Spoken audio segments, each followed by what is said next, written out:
Recordando es un ciclo de cápsulas históricas destinadas a perpetuar el legado a 100 años de la creación de la Escuela número 14 de Lonquén, hoy Escuela El Pino Viejo.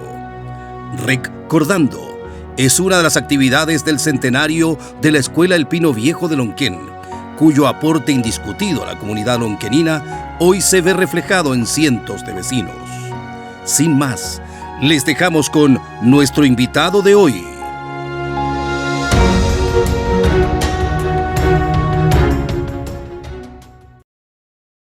Don Carlos Carreño Contreras, muy buenas tardes, muchas gracias por recibirnos acá en su Colegio Integral Arturo Prat de Talagante. Agradecido de estar con ustedes y al mismo tiempo aportar al trabajo que está haciendo con la Escuela 14 de Lonquén. Para mí ese es el número. Bueno, de eso se trata. Estamos celebrando este año los 100 años de nuestra escuela, hoy día El Pino Viejo de Lonquén, y queremos generar estas cápsulas históricas y por eso hemos querido venir en primer lugar a la fuente, a quienes estuvieron en la escuela durante los últimos 40 y un poco más de años. Así que gracias por recibirnos y vamos a lo que nos convoca, el poder transmitir a todas las familias y a toda la comunidad lonquenina la experiencia de este maravilloso proyecto que es la Escuela El Pino Viejo de Lonquén. Y nuestra primera pregunta tiene que ver, relátenos un poquitito, ¿cuándo llegó usted a Lonquén? ¿Cómo llegó? ¿Por qué llegó? Expláyese. La llegada en realidad fue simplemente casualidad. El 22 de mayo de 1963 yo ingresé a la educación primaria, pública. Y me presenté a la Dirección Provincial de Educación que estaba en Balmaceda, igual que ahora, y desde ahí me destinaron a la Escuela 14 de Lonquén. En realidad pude haber ido a otra escuela de Peñaflor, ¿ya? Que es la que está al lado allá del río de Peñaflor. Pero surgió una voz del fondo, ¿no es cierto?, de la oficina de la provincial de Talagante en ese momento, y que me dicen: no, cabro. Era un famoso profesor de aquí de Talagante, José II Leiva Rojas, Pepe Leiva para los conocidos, quien me dijo: no, ándate a Lonquén, porque en el invierno el río no te va a dejar pasar a la escuela donde te están enviando. Y entonces yo ingenuamente acepté irme a Lonquén. Entre paréntesis, no me he desagradado porque mi infancia es de campo y por lo tanto irme a una escuela de campo para mí era absolutamente normal. Así fue, así que el 22 de mayo de 1963 me presenté ante don Aliro Cárcamo Cárdenas y él me recibió de muy buena manera y me destinó a 2 cursos. El primero básico, que era lógico, a todos los profesores que llegaban los lanzaban al primero básico, había que enseñar a leer, a escribir, etcétera, etcétera, y además había que hacer la revista de educación física. Ajá. Claro. Entonces me destinó a esos 2 cursos y así comienza mi noviazgo con la Escuela 14 de Lonquén. Don Carlos, ¿y cómo era la escuela en ese tiempo? ¿Dónde estaba ubicada? A ver si nos puede describir cómo se llegaba, por dónde se entraba, cuántas salas había, qué espacio, etcétera. Llegar era una aventura, porque la locomoción de Talagante a Lonquén era de muy baja calidad, la frecuencia era muy pobre, entonces teníamos que tomar el primer bus que pasaba en la esquina de Santa Ana, en Oliveto, a las 8 de la mañana pasaba una Santiago y la de Maipo, que venía, ¿no es cierto?, y entraba por el camino de Oliveto y llegaba a la Escuela 14 de Lonquén. Esa era la forma de llegar. La forma de salir nunca se sacó, porque a veces había microbús de vuelta o a veces simplemente había que buscar quien te trajera. Y en algunas ocasiones en aquel tiempo nos veníamos a pie. Y escogíamos 2 caminos, nos veníamos con el camino de Calampangue y a veces por la línea. Y por la línea nos veníamos cantando. 6 profesores cantando por la línea a veces, ¿no es cierto? Felices. ¿Se acuerda alguna de las canciones? Pero claro, claro, algunas de las canciones. Bueno, generalmente en ese tiempo eran canciones que estaban relacionadas con el folclore nacional. Ajá. ¿Ya? Así que si vas para Chile, por ejemplo, que nosotros le modificábamos la letra. ¿Ah, sí? Si vas a Lonquén. Muy bien. ¿Dónde está ubicada la escuela? La escuela está ubicada en la intersección, ¿no es cierto?, actualmente donde está el camino que va hacia Recreo, Ya. y a la derecha sale el camino que va hacia Isla de Maipo, más o menos 50 metros más allá a la izquierda, ¿cierto?, había una puerta chiquita que nos abrían para entrar a la escuela. Pero la entrada oficial estaba un poquito más allá, donde estaba el portón. Y ahí arriba había una bandera chilena, ¿no es cierto?, con un mástil muy rústico, ¿no es cierto?, pero la bandera era muy hermosa.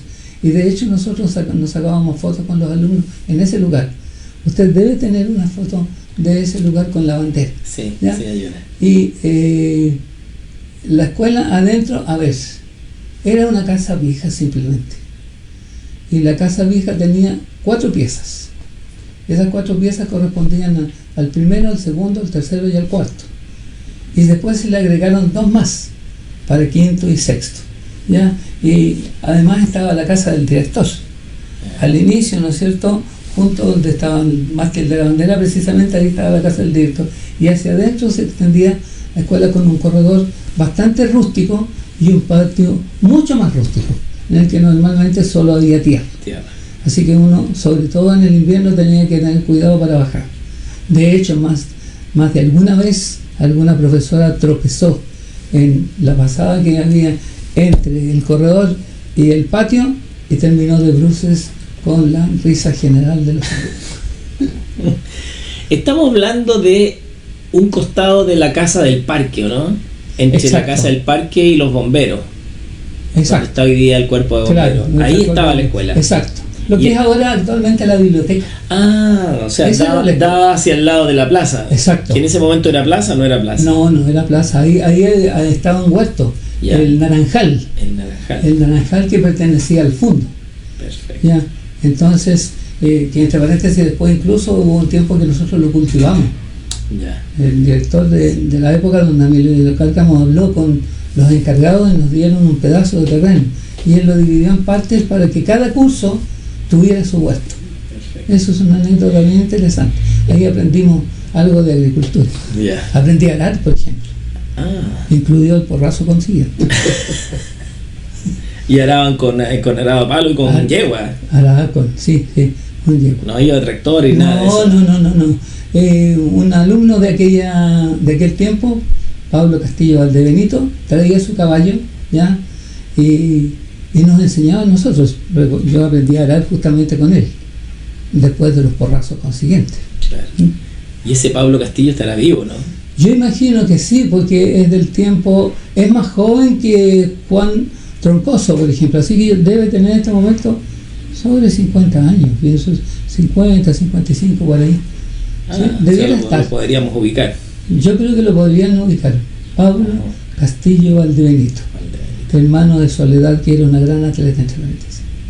También lonqueninos, todos lonqueninos. Todos lonqueninos, muy buenos deportistas. Perfecto. ¿Ya? Oye, don Carlos, ¿y los niños recibían alimentación en la escuela? Sí, teníamos alimentación, ¿no es cierto? En la mañana nos daban un desayuno que generalmente consistía, ¿no es cierto?, en un ulpo. ¿Ya? No sé si ustedes ubican lo que es el ulpo. ¿Ya? Así que nos servíamos todos ulpo en el corredor. ¿Ya? La cocina estaba a la entrada, al lado derecho, pegada a la calle. ¿Ya? Porque ahí había una pandereta, había una puerta, ¿ya? Y después a la derecha había una casucha pequeñita y allí la persona encargada de la alimentación nos preparaba el desayuno. Perfecto. ¿Ya? ¿Y eso era la harina para hacer lulpo? ¿Era la La entregada del Estado, todo Claro. eso, la harina, el azúcar. Todo. El agua la poníamos nosotros, Claro. y cada uno llevaba su jarrito ¿Ya? de aluminio, Lo llevaban de la casa los niños. Ajá. que a veces nos obligaba a quemarnos. Sí. Pero ¿Y almuerzo también? almuerzo también, claro, almuerzo también. Y, A algunos alumnos se les entregaba almuerzo, ajá. porque en realidad no existíamos todo el día. Ya. Había cursos que iban en la mañana y cursos que iban en la tarde. Ah, tenían doble jornada. Teníamos doble jornada. Ah, buen dato ese. De hecho, yo tenía 2 cursos. El primero básico que iba en la tarde y el quinto básico que iba en la mañana. Eso lo distribuía el director. Perfecto. Y esa escuela, usted llegó en el año 63 a esa escuela, la escuela ya existía. El 22 de mayo del 63. Ya funcionaba ahí en ese mismo lugar. Ya funcionaba en ese local. Ya. ¿Y después de ahí? De ahí, bueno, el año 67 hubo un terremoto. Ya. Y nosotros, con don Aliro Cárcamo, guiados por él,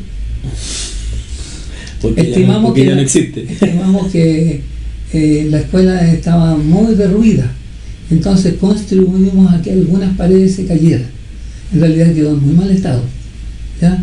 Entonces inclinamos un poco más las paredes, ¿no es cierto?, de manera que se cayesen. Y de ahí surgió la posibilidad de tener la nueva escuela al frente. Perfecto. Claro.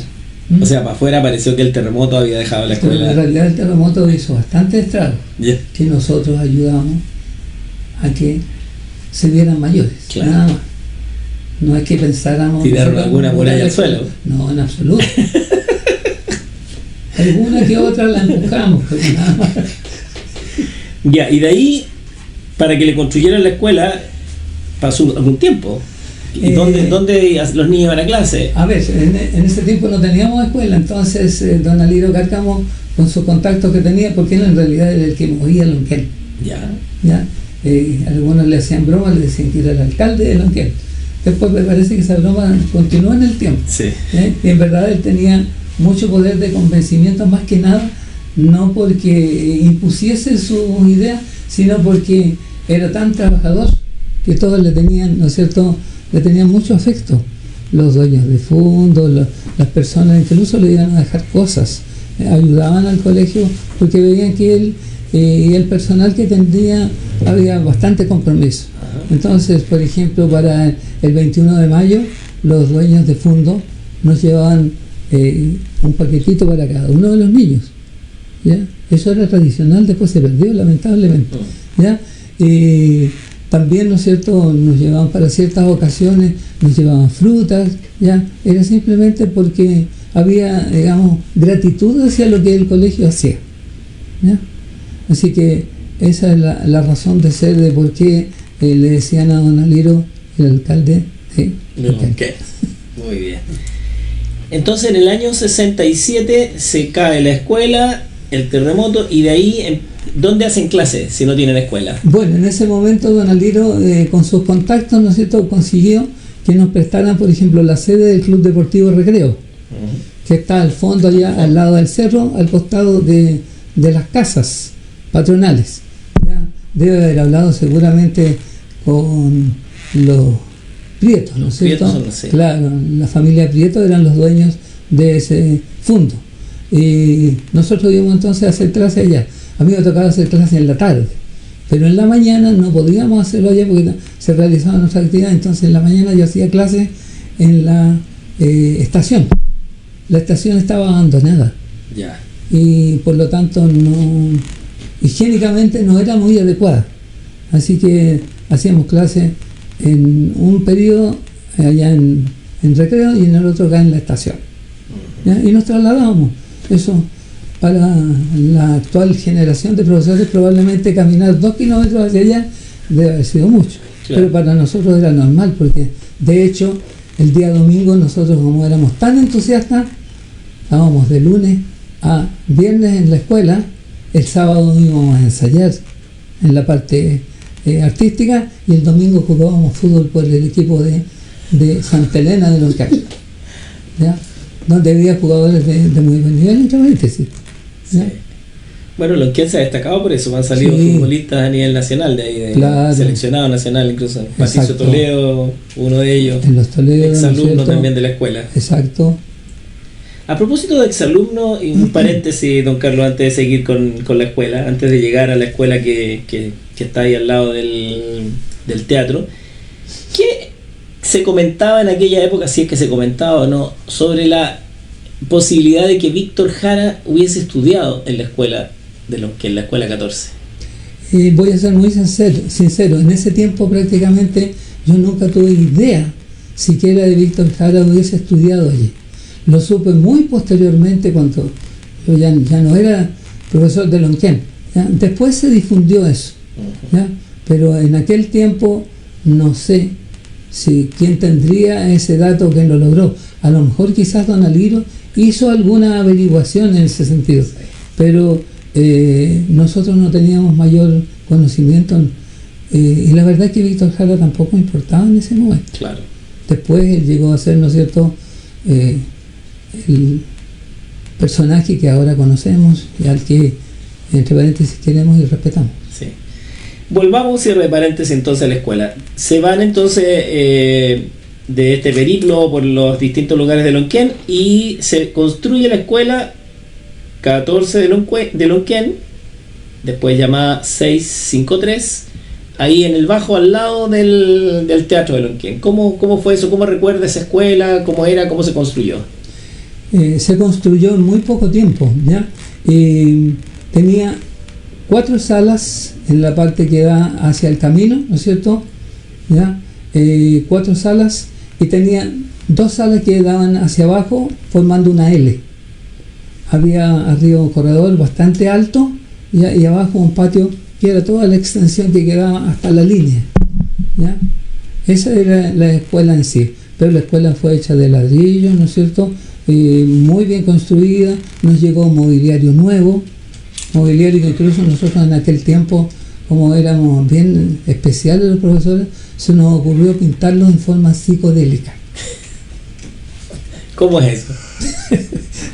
Comprábamos pintura, ya, de diferentes colores, más el blanco, y con la brocha lo íbamos pasando encima, así haciendo figuras, ¿ya? Y yo tengo fotografías de aquel tiempo y realmente yo lo pienso ahora, no sé cómo nos aceptaban, ¿ya? Pero nadie le llamó la atención. Todos teníamos pintado, cada uno tenía pintado sus años. Lo hacíamos los profesores, entre paréntesis, ¿ya? Había una persona encargada de la parte relacionada con aseo, pero nosotros los profesores también tomábamos la escoba, la pala y dejábamos nuestra sala limpia al término de la jornada. Claro, porque había una persona que estaba encargada del aseo general, pero no de cada sala. Perfecto. Y era generalmente la persona que estaba encargada de la alimentación.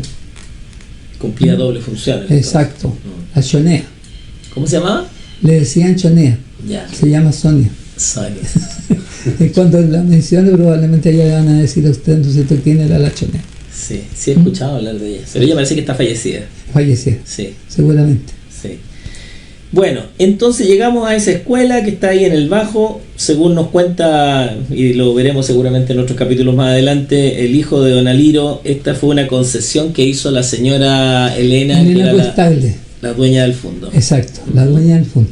Le regaló el terreno. Ella donó el terreno por mediación de don Aliro Cárcamo también. Claro. Él gestionó eso, ¿no es cierto?, y donó el terreno. Claro. Debe haber hecho seguramente algún convenio también con Ferrocarriles del Estado, porque deslindaba con la línea. Claro. Así que se construye a partir de eso. Perfecto. Don Carlos, y en la última parte ya de esta entrevista, ¿usted recuerda a algunos estudiantes de aquella época, de los años 60, y por qué los recuerda? A ver, la verdad es que la escuela nuestra realizaba una serie de actividades, no solo deportivas, ¿eh? Había actividad teatral, había actividad artística, musical, había actividad deportiva, y en cada una de ellas los alumnos eran muy entusiastas. Normalmente, por ejemplo, llegó desde la normal número 1, ya, de damas, ¿cierto? Llegó Atlántida Scarlett Videla López. Era una dama, ¿cierto?, muy buena bailarina ella, y era bastante maciza, así que a nosotros nos daba mucho gusto llamarle Atlántida. En realidad era la señorita Scarlett. Y los chicos y nosotros la queríamos mucho.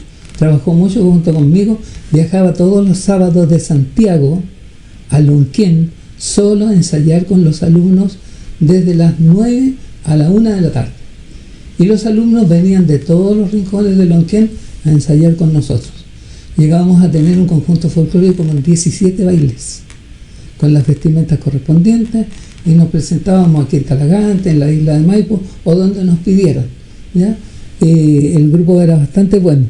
No existían elementos como para tocar la música, entonces el señor Carreño tenía que tocar durante todo el ensayo, lo que entre paréntesis me hizo muy bien, porque ayudó a perfeccionar los pocos conocimientos que yo tenía de guitarra.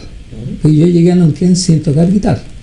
En la escuela normal yo tenía un dúo que eran muy buenos guitarristas y yo cantaba solamente.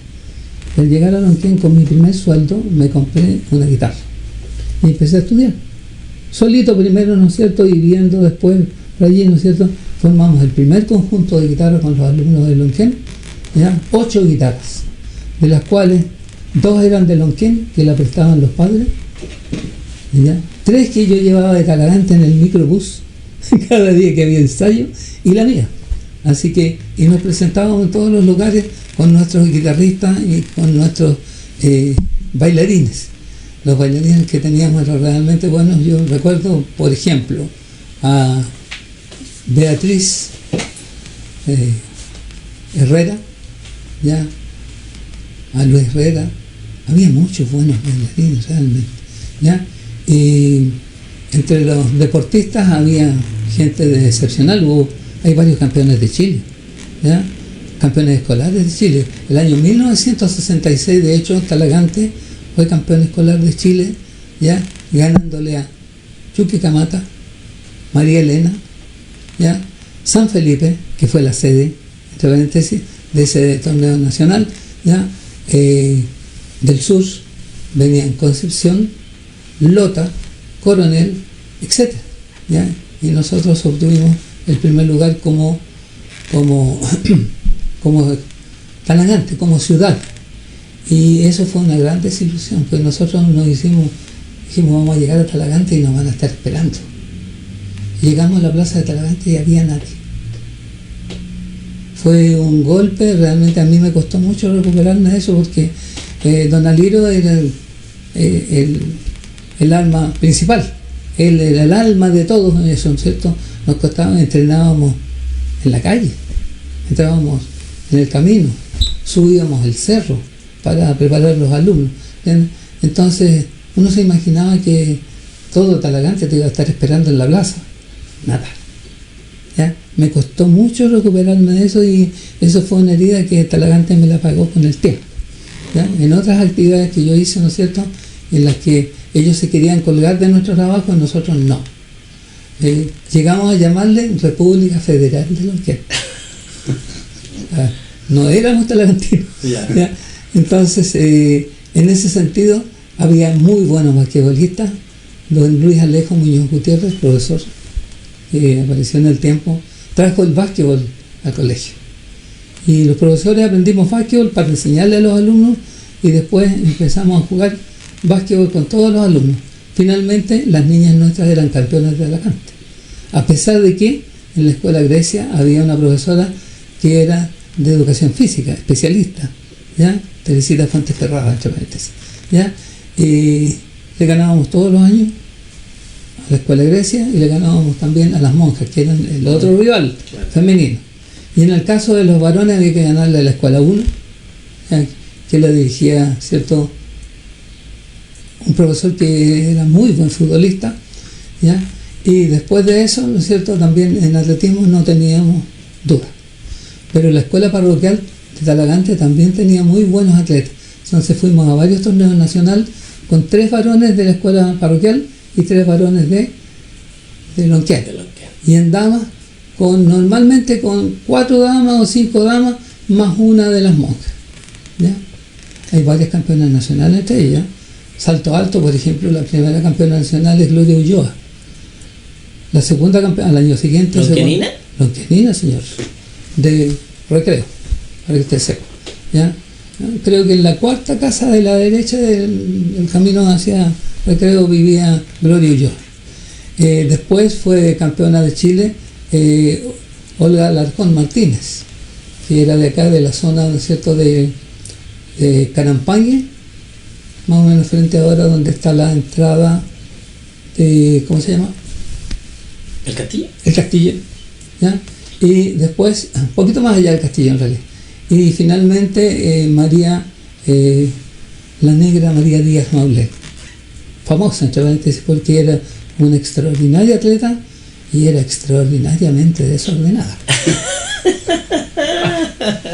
Sí, María Díaz tenía la costumbre de acostarse en el suelo, en la calle, cuando venían los vehículos. Los vehículos tenían que verla. Entonces pasaba por el ladito, pero ella no se movía. Se acostaba en el suelo inmóvil. ¿Ya? Tenía un hermano también que era muy buen deportista, fue futbolista incluso en el Municipal de Talagante, Manuel Díaz Maulén, ¿ya? Y otro hermano, Hernán Díaz. ¿Ya? Eso, bueno, a ver, otros atletas destacados mucho: Zunilda Toledo, Ana Lupo, María Concha, Mary Bastías. Entre los varones, los Pollos Herrera, ¿ya? Juan Carlos y José Herrera, ¿ya? Además estaba Leonardo Vera, que usted ahora lo ve un poco crecido lateralmente, sí. ¿Ya? Pero era un gran atleta. No me lo imagino como atleta Leo. Campeón de Chile de 80 metros valla. Ah, mira. Sí.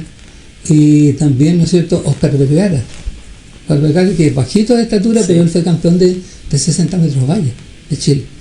¿Ya? Y hay muchos otros, ¿no es cierto?, que yo tendría que hacer el listado como para entregárselos a ustedes. Oye, don Carlos, usted dice, corrían o saltaban vallas, ¿y existían en Lonquén en ese tiempo las vallas? Don Aliro las creó. Fue al fondo, habló con el maestro soldador y el maestro soldador le hizo las vallas. Pero como no tenía conocimiento de atletismo, le hizo las vallas así. Y entonces, ¿no es cierto?, ¿no se caían? No se caían. Oh. Así que usted se pegaba, claro, en la canilla, simplemente. Así que, o había que entrar botándola. Claro. Aprendimos finalmente a botarla. Claro.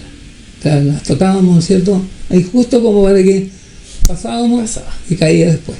¿Ya? Tuvimos grandes atletas en ese tiempo. ¿Ya? Entrenábamos incluso en subida. En el local número 2 hay una bajada, ¿cierto? Sí. Que va a dar hasta una sequía que está desde la sequía hacia arriba. Nosotros entrenábamos. Al revés. Entrenábamos hacia el teatro. Claro. Por el costado, ¿cierto?, de la línea, hacia el teatro. Siempre en subida. Eso, bueno, nos proporcionaba la ventaja de que en ese sentido, ¿no es cierto?, cuando después había que correr en plano, indudablemente nos sentíamos más cómodos. Claro. Anécdotas bien simples: no teníamos colchonetas para salto. Entonces no teníamos para salto y las inventamos. Saco de papero a los que les pusimos paja dentro. Así que caíamos un poco más blandos. Claro, porque no existía eso. Sí. Don Aliro, haciendo un gran esfuerzo, logró tener que las niñas nuestras y los niños nuestros tuvieran zapatillas de clavo.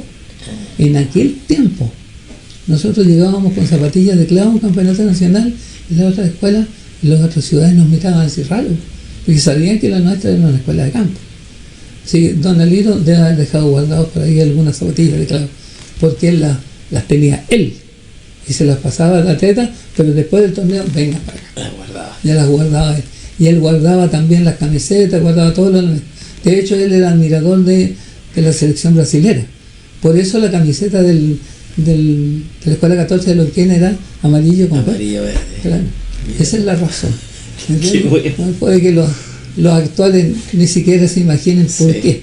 ¿No? El verde se ha mantenido, el amarillo desapareció. No lo he visto por las camisetas de nuestros estudiantes, pero ahí vamos a recuperarlo. Claro, si usted ve fotos antiguas y habla con los atletas antiguos, probablemente le puedan entregar las camisetas. Don Carlos, nos quedan, perdón, algunos minutitos.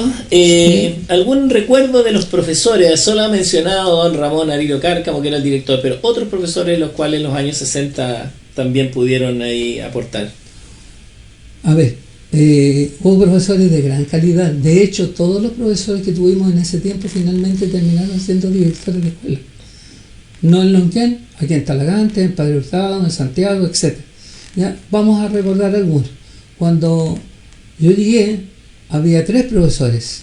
Estaba don Ramón Aliro Cárcamo, que era el director, su esposa, la señora Cecilia Orieta Navarro Villarroel, y estaba también don Hugo Enrique Medina, que era un gran futbolista, muy bueno. Él jugaba normalmente en Lonquén. Vivía aquí en Talagante, sí. Después se fue a Santiago y yo le perdí la pista. Después llegó don Víctor Eleazar Guzmán Sepúlveda, que era un individuo bajito así, muy buen guitarrista. De él aprendí bastante yo, porque yo era aficionado, no. Después me llamé guitarrero, ¿no? guitarrista nunca. ¿Ya? Entonces, de él aprendí mucho, ¿no es cierto? Hicimos cosas muy importantes. Doña Elsie Enarina Galdames Guzmán, profesora de religión, profesora de curso que llegó de la escuela parroquial de Talagante, ¿ya? Ella era profesora de religión. Y con ella hicimos algo bien especial.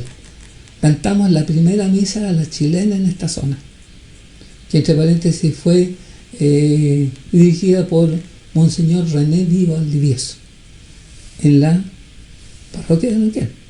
¿Ya? Escogimos todos los cantos, ¿no es cierto?, y les agregamos ritmos chilenos. En ese tiempo estaba de moda Vicente Bianchi y la misa a la chilena, entonces nosotros tomamos la idea de ahí e hicimos nuestra misa a la chilena de Lonquén. ¿Ya? A fin de año normalmente hacíamos el nacimiento, y el nacimiento se hacía tal como correspondía. La Virgen llegaba en un burrito. ¿Ya? Claro, no sé, algunos de los más antiguos ustedes les pueden preguntar, ¿no es cierto? Ya era todo un acontecimiento cuando llegaba la Virgen, ¿no es cierto? Entraba por el costado, ¿no es cierto?, y se ubicaba allí. Hacíamos el nacimiento completo y lo grabábamos en una vitrola antigua que nos prestaban aquí en Talagante. Grabábamos los libretos en la noche. En realidad esas locuras ahora no se pueden hacer. Ya nos quedábamos en la noche allá. En vez de venir, ¿no es cierto?, terminábamos las clases a las 6 de la tarde y después tomábamos 11 y a las 7 estábamos grabando. Recuerdo que la última grabación nosotros la terminamos como a las 2 de la mañana y al día siguiente había que presentar el nacimiento. ¿Ya? Incluso a don Aliro le gustaban ciertos efectos especiales. Y un día le echó una botella, le echó benzina para lograr un efecto especial. Y el efecto especial terminó bastante trágico porque hubo que después patear la botella para que no encendieran, ¿no es cierto?, claro, algunos elementos que había allí. ¿Ya? Así que hay una serie de anécdotas de ese tiempo que eran muy simpáticas. Lo pasábamos muy bien, ¿no?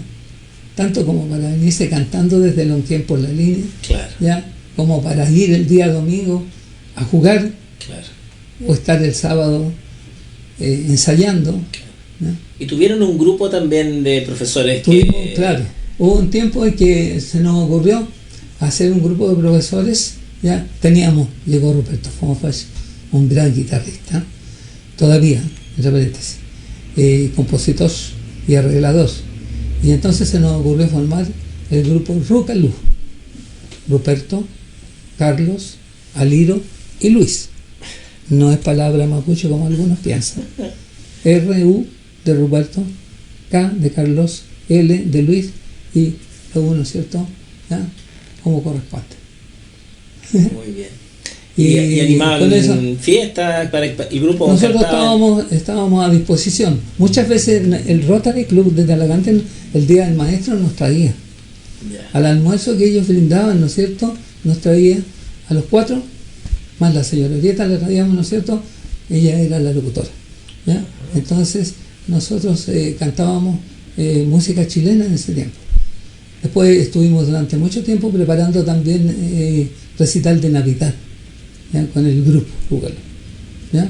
Actuamos en la radio, ganamos el concurso de Melipilla de la Radio Serrano, ganamos en Talagante aquí a un grupo que se llamaba Los del Sendero, que eran del liceo, ¿ya?, en ese tiempo.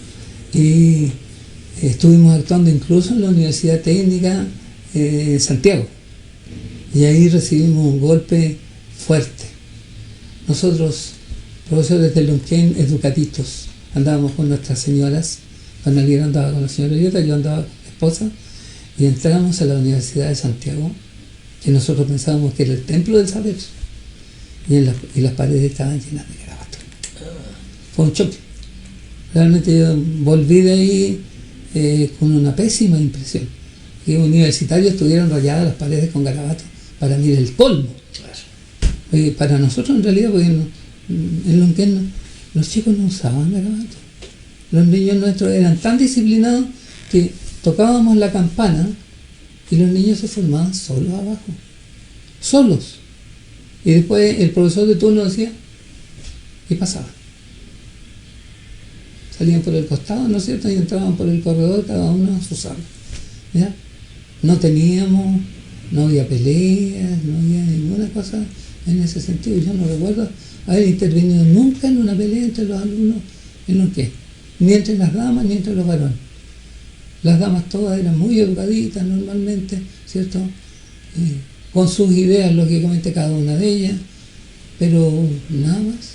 ¿Ya? Yo me vine de Lonquén con alta nostalgia, me costó venir. ¿En qué año se vino? El 74. Ah, claro. Me trajeron castigado. ¿Castigado? No, la verdad es que me sacaron. El 71 me sacaron para ir a Padre Hurtado a crear la escuela cristiana en Chile, con mi señora. Y me volví. ¿A Lonquén? A Lonquén. Y el 74, de la Dirección Provincial de Educación, lamentablemente se llevaron a un profesor de la Escuela de Grecia castigado por sus ideas políticas, y tomaron al señor Carreño y lo trajeron a la Escuela de Grecia. ¿Ya? Había que venirse. Claro. En ese tiempo no se decía que no. De todas maneras lo agradezco porque la Escuela de Grecia me dio otras alas que yo no tenía. Llegué y a poco tiempo la directora me nombró jefe técnico, entonces hubo que estudiar algo que yo no manejaba, porque en Lonquén todos éramos igualitos. Don Aliro, lógico, determinaba lo que correspondía, pero todos los demás éramos profesores. No teníamos jefatura técnica, nada de eso. Cada uno hacía lo que correspondía. Y acá me tocó dirigir el Consejo de Profesores de la Escuela de Grecia, donde había gente de mucho peso. ¿Ya? Había profesores de gran calidad, ¿no es cierto? Así que hubo que prepararse para eso. Y eso me brindó la oportunidad después de llegar al Colegio Sagrado Corazón, a las monjas de Talagante, ¿ya? A las monjas primero, al Sagrado Corazón y posteriormente al Instituto Premilitar. Muy bien. Y de ahí al actual colegio que del Instituto Premilitar, ¿no es cierto?, durante 4 o 5 años ahorramos todo lo que podíamos para crear el Colegio Integral Arturo Prat. Y logramos juntar 200.000 pesos que se fueron en los baños del primer colegio. Está ahí. Allá, cerca de la plaza. Está en O'Higgins, y 1348. Y hoy día estamos en este local maravilloso que alberga, ¿cuántos estudiantes tienen ya? 387. 300. Normalmente estamos siempre en los 390, 387. Sí. Porque tenemos establecidas ciertas máximas. Claro. Aquí nunca, por ejemplo, hay un curso que tenga más de 30 alumnos. Está establecido que el pre-kinder es 20, el kinder 25, hasta 25, sí, y los demás hasta 30. Si quedan en 1 o 2 menos, bien. ¿Ya? Mientras el colegio se financia, a nosotros no nos interesa tener más alumnos. Claro. Carlos, y para cerrar, usted su primera experiencia como maestro fue en Lonquén. Lonquén City. Tenía unos 18 años. Yo llegué a la escuela 14 de Lonquén, a ver, con 20 años. 20 años. 20 años. Salió de la normal. Salí de la escuela normal, ¿no es cierto? El 62, ¿no es cierto? Claro. Y el 63, 22 de mayo, con 20 años. Perfecto. Nací el 42. Don Carlos, y en este proceso nuestro de que estamos celebrando los 100 años, en el cual se enmarca esta entrevista, ¿cuál sería el mensaje que podría enviar usted a la comunidad lonquenina y en particular a los niños y niñas de nuestra escuela de Lonquén? Lo primero es que crean en sus profesores, que confíen en que ellos siempre están haciendo lo mejor para sus hijos. Lo segundo, que sueñen. Los profesores que sueñen, sobre todo los directivos de esos profesores que sueñen, que tengan alas. Las alas hay que tomarlas en todo sentido. Puede ser en las artes plásticas, en las artes musicales, en el teatro, en el deporte, en lo social. En todo se puede ir más allá. De manera que los alumnos que egresen de la Escuela 14 de Lonquén sean, ojalá, el corolario de lo que fuimos en aquel tiempo. En ese tiempo, la Escuela 14 de Lonquén marchaba al frente de las escuelas. Fuimos la primera escuela rural con 7º año. Y por lo tanto la primera con 8º. Y en muchos aspectos profesionales, educacionales, artísticos y deportivos, marcábamos pauta.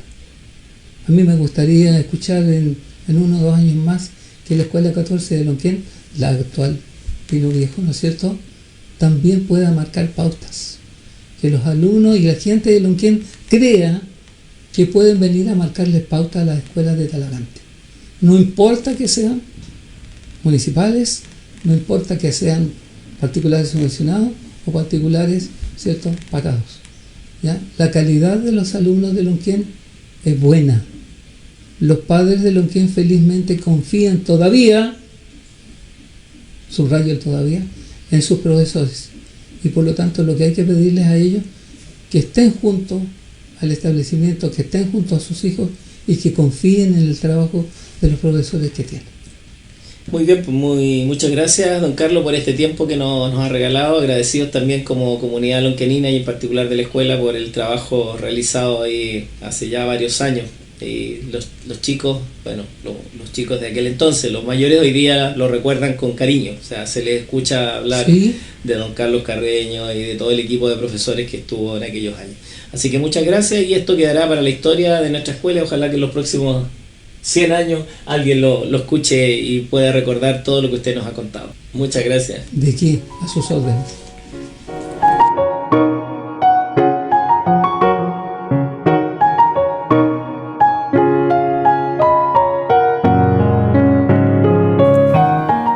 Este ha sido un momento en la historia de la Escuela El Pino Viejo de Lonquén, a 100 años de su creación.